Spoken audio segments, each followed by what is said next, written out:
اولاد کو تکلیف ہوئی تو تکلیف کس کو ہوتی ہے؟ ماں باپ کو ہوتی ہے۔ یہ عجیب بات ہے کہ ماں باپ کی تکلیف اولاد کو نہیں ہوتی ہے۔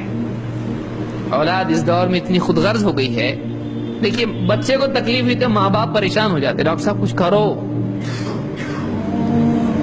آنکھوں سے آنسو بہ رہے ہیں، نیند اڑی ہوئی ہے، دل تڑپ رہا ہے، اللہ سے مانگ رہا ہے، کتنے وعدے کر رہا ہے، اللہ میں نے کیا غلطی کیا جو میری اولاد کو تکلیف ہو رہی ہے، اللہ مت دے، جو اس کی ذہن ہوتی جو بھی بولتا ہے، حالانکہ اللہ کسی پر ظلم کرتا ہے نہیں کرتا ہے، اللہ اس کی تکلیف مجھ کو دے، ایسے بھی بولتے ماں باپ، اتنا محبت کرنے والے ہوتے ہیں اولاد سے کہ بعض اوقات ماں باپ کہتے ہیں اللہ اس بچے کو کیوں تکلیف دے رہا ہے، اللہ مجھ کو دے دے اس کے بدلے میں، اگر ایسا ہو تو ایسا کر، میں تیار ہوں۔ بولتے کہ نہیں بولتے؟ ایسے ہیں ماں باپ، حالانکہ یہ بولنے کی ضرورت ہے، لیکن وہ اپنی جہالت میں سوچتے ہیں کہ اللہ اس کا مجھ کو دے دے، یعنی وہ اس کی تکلیف خود لینے کے لیے تیار ہوتے ہیں۔ ان کی تکلیف، اولاد کی تکلیف ماں باپ کو ہوتی ہے،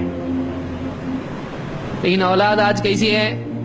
ماں باپ کی تکلیف میں اولاد کو تکلیف ہوتی نہیں۔ تم جانو تمہارا یہ جانے، دوائی کی دکان پہ بول دیا ہوں جانا لینا کھانا، اب وہ کھلاؤں میں ہاتھ سے، اولاد کیسی بولتی ہے؟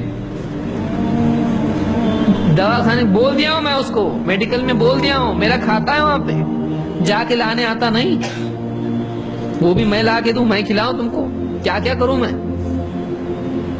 تو آدمی اتنا، اور ماں باپ، بچہ تڑپ رہا ہے، اٹھ بیٹا اٹھ جا، نہیں کھاؤں گا میں دوا، ارے بیٹا میرے ہاتھ سے کھا، وہ نہیں کھا، دیکھ پہلے سیب کھا، اس کے بعد شکر کھا، لاؤ شکر لاؤ، جلدی سے کڑوی دوا پلائی اور شکر لے کے منہ میں ڈال دی، کیا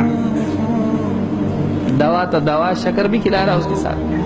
کیسا ماں باپ کرتے ہیں؟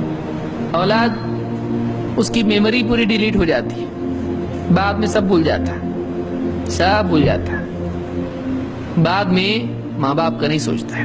حدیث میں کیا الفاظ ہے؟ فی نفسہ وولدہ، اولاد کو جب تکلیف ہوتی ہے تو چونکہ اللہ جانتا ہے کہ اولاد کی تکلیف کا اثر کس کو ہوتا ہے؟ ماں باپ کو ہوتا ہے۔